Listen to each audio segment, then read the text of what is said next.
खाने में आपके क्षेत्र में हम गए थे, ये रोसड़ा से रहुआ होते हुए एक पुल है जो आपके पिताजी के समय में बना था और अभी भी वहाँ से लोग जो है अगर इमरजेंसी सिचुएशन कहा जाए तो 5 किलोमीटर घूम के रोसड़ा आते हैं। अप्रोच जो बचा रह गया है, अप्रोच पथ नहीं बना है, क्योंकि इसमें इसमें कुछ छिपाने की बात नहीं है, हम खुल के बोलेंगे। जो उस समय रिस्पॉन्सिबल थे, जो भी इंजीनियर होंगे रिस्पॉन्सिबल थे, उनको सारा ज़मीन एक्वायर करना था, उनको ज़्यादा करना था ताकि अप्रोच के लिए भी जगह हो और वो बना सकें। उन लोगों ने कम किया तो अप्रोच वाला पार्ट रह गया और वो बना करके अटका रह गया। उसके बाद काफ़ी प्रयास किया गया है कि वो जल्दी से जल्द किया जाए, लेकिन कहीं ना कहीं वो अटका रह गया। और अभी खुद पिताजी हमको दिए भी थे लेटर, और हम प्रत्येक शहर से खुद मिले भी हैं और उनको दिए, और उन्होंने आदेश भी दिया मेरे सामने खुद कि इसको जल्दी कराएं, क्यों अटका है, मतलब ये ऐसा होना नहीं चाहिए, है कि नहीं। सारे लोगों को परेशानी होता है और इतना साल से ये काम रुका हुआ है, तो हम तो यही चाहते हैं। और इसके लिए मतलब हम लोगों ने अपने तरफ से शुरू भी कर दिया है, जैसे आपको बताया कि वो आवेदन दे भी दिए हैं ताकि इसको जल्दी से जल्दी लैंड एक्वायर किया जाए फिर से, और जो अप्रोच वाला पार्ट बचा है उसको बना करके खत्म किया जाए। खत्म कर जी। दिया जाए। और बहुत सारी जगह है जहाँ पे पुल की आवश्यकता है वारिसनगर में, क्योंकि आप तो जगह जगह घूमे हैं, खुद सभी लोगों से मिले हैं, तो कितने जगह जो है पुल बनाया जा रहे हैं या रोड का अप्रोच, मतलब अभी तक जो है आवेदन आपने दे दिया? देखिए, पुल एक आरओबी का हुआ है आप शोभन में, वहां पे भी लोगों को बहुत घूम करके जाना पड़ता है, जी। और ये अगर बन जाएगा तो ये भी एक ऐतिहासिक समय रहेगा हम क्योंकि लोग। आपने विधानसभा में भी शोभन की चर्चा की थी, हमने देखा। हाँ जी, क्योंकि न्यूज़ में भी हम देखे और काफ़ी लोगों से जी। बातचीत भी हुआ कि इसकी बहुत ज़्यादा आवश्यकता है। तो हम लोग लगे हुए हैं और इसको कराएंगे, किसी भी हाल में कराएंगे, और इस तरीके का जहाँ भी और रिक्वायरमेंट है क्षेत्र में, उसके लिए हम लोग तत्पर लगे रहेंगे और ज़रूर कराएंगे सारे काम। अच्छा, क्षेत्र में जो छोटी-मोटी समस्याएँ होती हैं, तो उसको आप कैसे, मतलब आप तक कैसे पहुँचती है समस्या? तो डायरेक्ट बात होता है हमसे, जी। मेरे फ़ोन नंबर पे काफ़ी आसानी से सबके पास है, और फ़ोन करते हैं, फिर चर्चा होती है, और जहाँ आवेदन लगता है आवेदन मांगते हैं, जी। और उसके बाद फिर जो कंसर्न लोग हैं आगे हमको जहाँ फॉरवर्ड करना जी। है, तो चाहे एग्जीक्यूटिव इंजीनियर हो या डीएम साहब हो या एसपी साहब हो, जहाँ जिनको देना है जी। उनको देते हैं, और फिर वहाँ से फिर काम शुरू हो शुरू हो जाता है। जाता है। हाँ अच्छा, जैसे आपने इंडस्ट्री की बात की कि काफ़ी अच्छा, मतलब जवाब आपने दिया कि इंडस्ट्री अगर लगेगा तो युवाओं को बाहर नहीं जाना पड़ेगा। और वारिसनगर में काफ़ी ज़्यादा ज़मीन है जो जिस पे इंडस्ट्री लगाया जा सकता है और जिससे कि वहीं नहीं पूरे समस्तीपुर के लोगों को रोज़गार मिल सकता है। जी। तो इसके लिए भी कुछ चीज़ हम बता सकते हैं यहाँ पे कि इंडस्ट्रियल रीजन्स बनाना है, जी। तो उसके लिए भी ज़मीन चिन्हित कर ली गई है, और अब उसको अक्वायर भी करना है। तो ये सब प्रोसेस में है।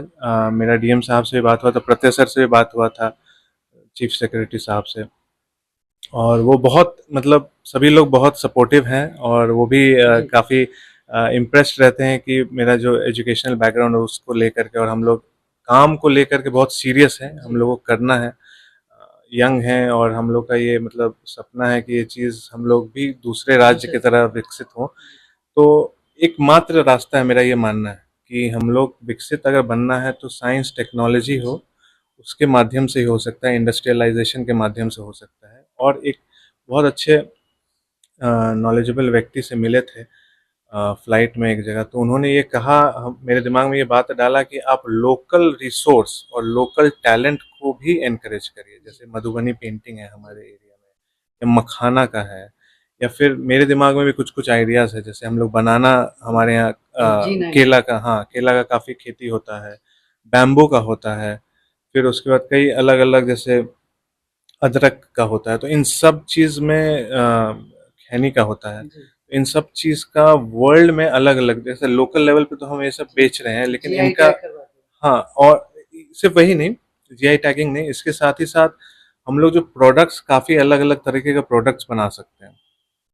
जैसे कि बनाना फाइबर का हम आपको एग्जांपल देते हैं, बनाना का जो स्टेम है वो हम लोग फेंक देते हैं यूजुअली। बनाना मतलब केला बना, केला लिए, छिलका फेंक दिया, लेकिन जो स्टेम होता है जो हमेशा एक बार फल जाता है तो हम उसको काट के हटा देते हैं ना, तो उससे फाइबर एक्सट्रैक्ट किया जा सकता है, और फाइबर एक्सट्रैक्शन के बाद हम लोग उससे फैब्रिक बना सकते हैं, कपड़ा, क्लॉथ, झोला बन सकता है, साड़ी बन सकता है। तो इस तरह का भी कई सारा इंडस्ट्रीज हम लोग वहाँ शुरू कर सकते हैं लोकल लेवल पे। तो इस तरह का अलग अलग चीज़ों को लेकर के दिमाग में है, और हम लोग करेंगे थोड़ा समय जब स्थिरता आ जाए थोड़ा सरकार को लेकर के, उसके बाद धीरे धीरे सब लोगों को साथ ला करके हम लोग हर एक सेक्टर पे वोकल फॉर लोकल करके हम लोग बिल्कुल सारे काम को आगे बढ़ाते जाएंगे।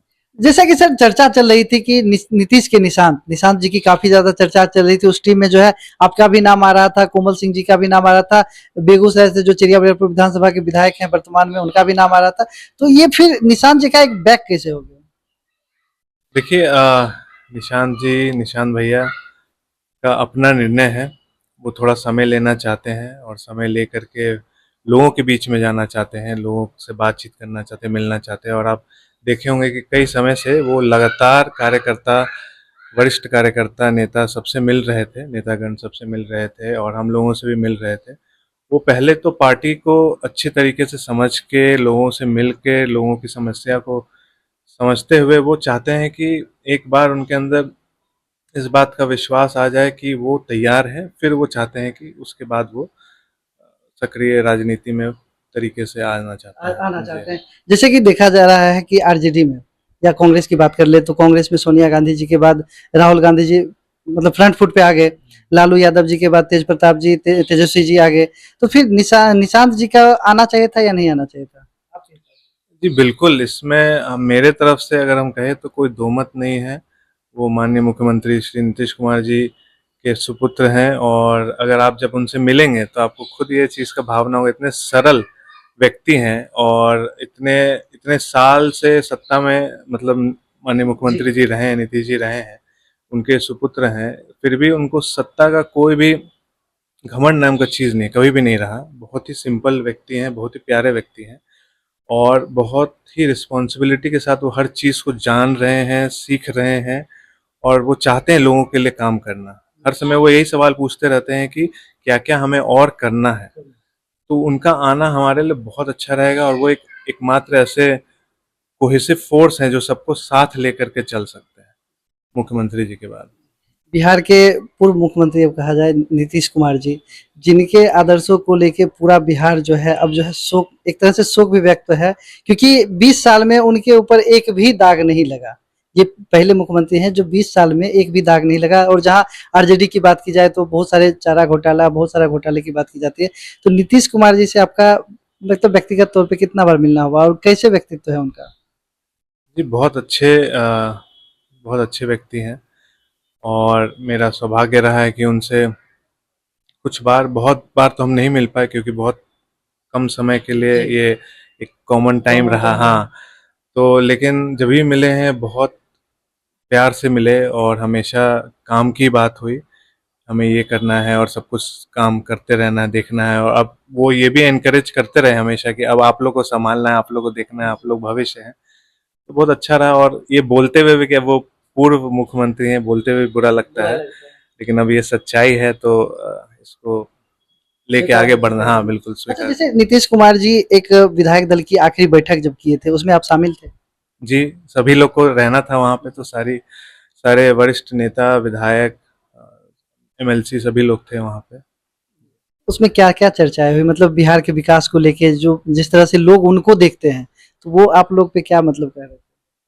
जी, उसमें काफ़ी दूसरे प्रदेश से भी लोग आए हुए थे, बड़े-बड़े वरिष्ठ नेता आए हुए थे। लेकिन उसमें मेन उद्देश्य उस समय ये था कि अब माननीय मुख्यमंत्री श्री नीतीश कुमार जी अब यहाँ के राजनीति से विदाई ले रहे हैं। जबकि उनके नेतृत्व में ही हर चीज़ होता रहेगा, लेकिन अब वो अपनी ज़िम्मेदारी माननीय मुख्यमंत्री श्री सम्राट जी को देते हुए जा रहे हैं। तो अब इस चीज़ को आगे बढ़ाते हुए बस यही चर्चा हुई और हमने अपना नेता चुना। एनडीए के टीम ने अपना नेता चुना सम्राट जी को। बस यही यही था।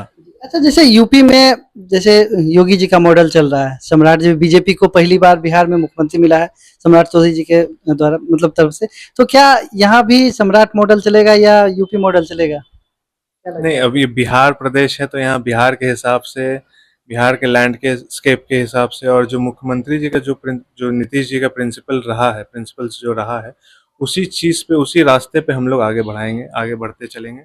और खुद सम्राट चौधरी जी माननीय मुख्यमंत्री, उन्होंने खुद कहा है कि उनके मार्गदर्शन में ही चलेंगे और हम लोग बिल्कुल भी डिवेट नहीं करेंगे, क्योंकि हमारा एकमात्र गोल है पूर्ण विकसित बिहार बनाने का, और उसी पद चिन्हों पे हम चलेंगे आगे। विजय कुमार चौधरी जी को उप मुख्यमंत्री बनाया गया, क्या कहना चाहते हैं? पहले तो चाचा जी को बहुत बहुत बधाई। और चाचा जी जो मतलब उनसे जब भी मिलते हैं, और विधानसभा में भी जब साथ में सेशन अटेंड किए थे, तो उनसे बहुत चीज़ सीखने को मिलता है। वो कोई भी चीज़ को बहुत ही डेप्थ के साथ, टेक्निकल डेप्थ के साथ वो चीज़ों को समझते हैं और क्या बोलते हैं, चाहे हिंदी में हो या अंग्रेजी में हो, बहुत अच्छा बोलते हैं। बहुत चीज़ सीखने का उनके पास बहुत एक्सपीरियंस है सरकार चलाने का। तो एक परफेक्ट कैंडिडेट थे, और बहुत सही डिसीजन लेकर के उप मुख्यमंत्री जी। तो एक तरह से नीतीश कुमार जी ने जो है विजेंद्र प्रसाद यादव जी पे और विजय कुमार चौधरी जी पे जो है भरोसा जताया, जदयू की कमान इन दोनों के हाथों में सौंपी है। तो क्या लगता है जदयू कहाँ जाएगी, जदयू को फिर से मुख्यमंत्री मिलेगा? देखिए, ये सवाल तो अब भविष्य में क्या होगा ये हम नहीं कह सकते, लेकिन जो भी निर्णय होगा वो शीर्ष नेतृत्व के ही द्वारा लिया जाएगा। ये सवाल हम इसलिए पूछे कि बहुत सारी जनता के मन में चल रहा था कि 25 से 30 फिर से नीतीश, और नीतीश जी के नाम पे हम लोगों ने वोट दिया, और नीतीश जी छोड़ के 26 में ही हमको जा रहे हैं। और नीतीश जी के ही नाम, अगर बीजेपी को मुख्यमंत्री अपना देना था तो वो अपना मुख्यमंत्री चेहरा पे वोट लेते, नीतीश जी के नाम पे वोट क्यों लिए? तो माननीय मुख्यमंत्री जी, बस हमको लगता है कि वो युवाओं को और अगले पीढ़ी को तैयार करना चाहते हैं। अभी भी जो काम होगा सारे उनके मार्गदर्शन में ही होगा। तो लेकिन फिर भी कोई नया व्यक्ति, जो नए नहीं है बिल्कुल, उनको बहुत सालों का एक्सपीरियंस है सरकार चलाने की, कोई, लेकिन अगले पीढ़ी को मौका मिलना चाहिए, और यही उनका फिलॉसफी रहा होगा यहाँ पे। उसी उसी के अलोंग ने मतलब उन्होंने अपना जिम्मेदारी जो है सम्राट जी को दिया है, और सब सब मिलजुल के फिर काम करेंगे। अच्छा, मंत्रिमंडल क्या फिर से भंग होगी अभी? नया नया मंत्रिमंडल जो सबको अलग अलग जिम्मेवारी मिलेगी? अभी तो भंग हुआ है, और फिर विस्तार होना है कुछ दिनों में।